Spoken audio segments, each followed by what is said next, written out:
We've had several bills that were modeled on model legislation from ALEC. Oh, great. So I was able to run a cryptocurrency bill, which House Bill 701, and also a bill, House Bill 45, to protect our elections, our ballot measures from foreign contributions. And there was a conference on that just yesterday here, and that's been a bill that's been important to ALEC. Hello and welcome to ALEC 52nd Annual Meeting in Indianapolis, Indiana. I'm Lars Daleside. Joining me right now is Kentucky State Senator Steve Rawlings. That's right. Thank you. Glad to have you with us here, Steve. And Steve is one of our recent policy champions. And what did we actually give you that award for? It was based on Senate Bill 84, which is commonly termed Chevron deference. Oh, so based off of the Looper decision that we had the Supreme Court come through. Yeah. And overall with that, it was interesting overall, because I remember when it first came out, I was thinking, oh, that's great. So it not only happens for all of the federal agencies, because I know plenty of people that have dealt with the rulemaking there, but it'll deal with the state agencies too.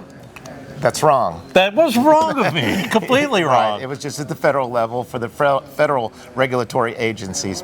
But many of the states are jumping on board and making sure that it's true for the states also. And of course, that is something that you passed through the House and the Senate there and then got signed by the governor? Absolutely not. Absolutely not. Oh, well, of course, that's exactly what happened. The governor, being a Democrat and we're a majority Republican, he vetoed that bill.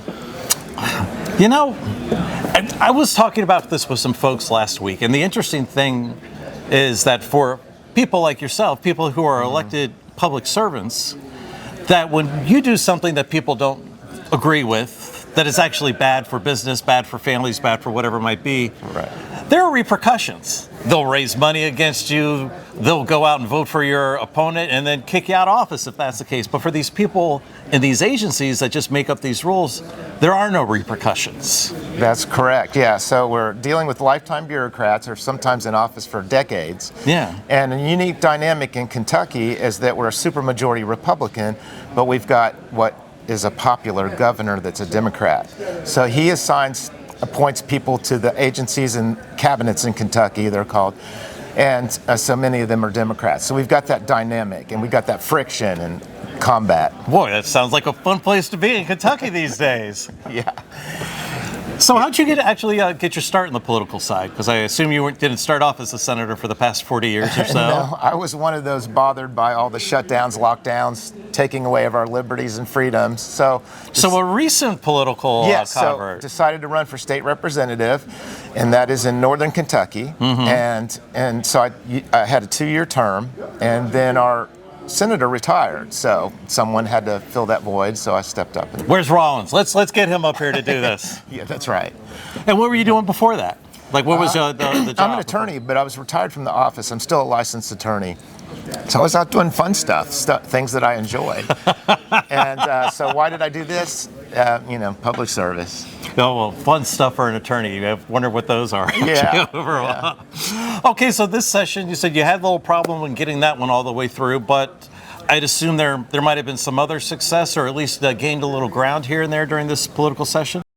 We've had several bills that were modeled on model legislation from ALEC. Oh, great. So I was able to run a cryptocurrency bill, which House Bill 701, and also a bill, House Bill 45, to protect our elections, our ballot measures from foreign contributions. And there was a conference on that just yesterday here, and that's been a bill that's been important to ALEC. Okay, great, fantastic. Yeah.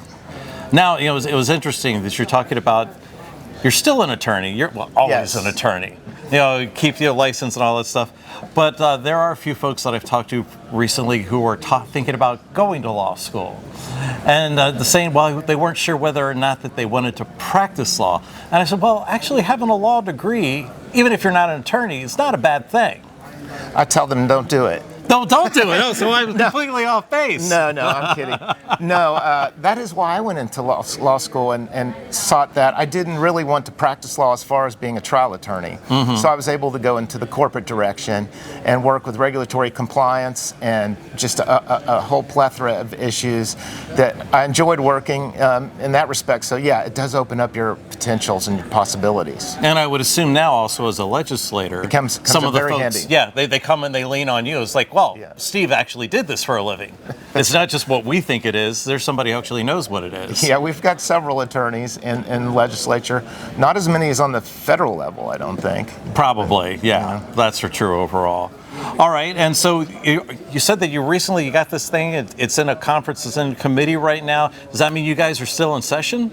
No, we are not. Okay. No. So we alternate 30-day, 60-day sessions. So the next year coming up will be a 60-day session. So that's it. But we work all year long. I had no idea how much was involved in it. I'm on 9 committees. 9. And I'm going to all these conferences. So it's jam-packed. That's more than 9 sounds like a lot. It does. When I was in the House, I had 3 committees. So the Senate is a little different. Well, maybe when the term runs up, you can go back to being a representative. Yeah. Senator. Take a breather. Yeah. Okay, but as the next year, you said that you got 60 days. What is it that you hope to be focused on then? Well, I've been working on 8 or 9 bills, and in the Senate, they're trying to be very pragmatic and limit the number of our bills. So I'll find out how many. In the previous session, in the 30-day session, they asked us to limit it to 5 bills.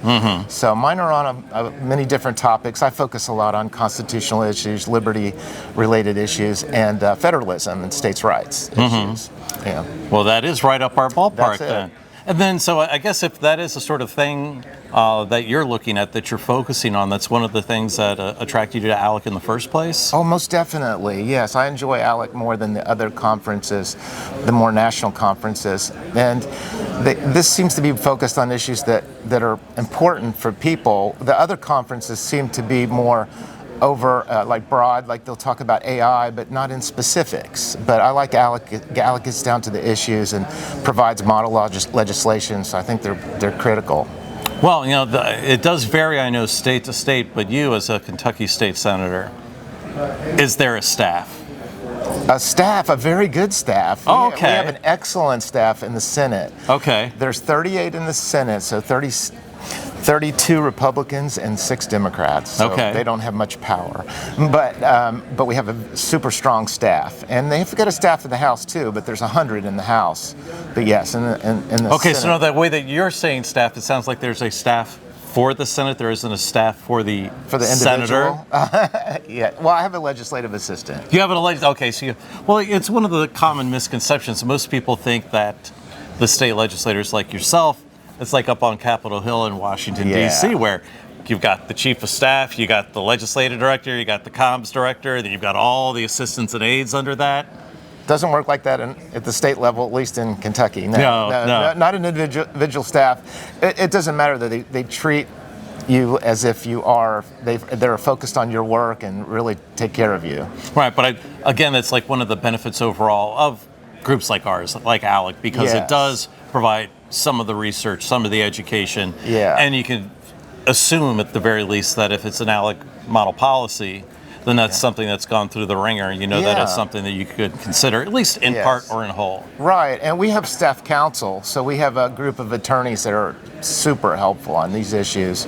And if we want to develop a bill, they'll look at it and investigate. It's very helpful. All right. Well, then one last thing before I let you go, and Kentucky basketball.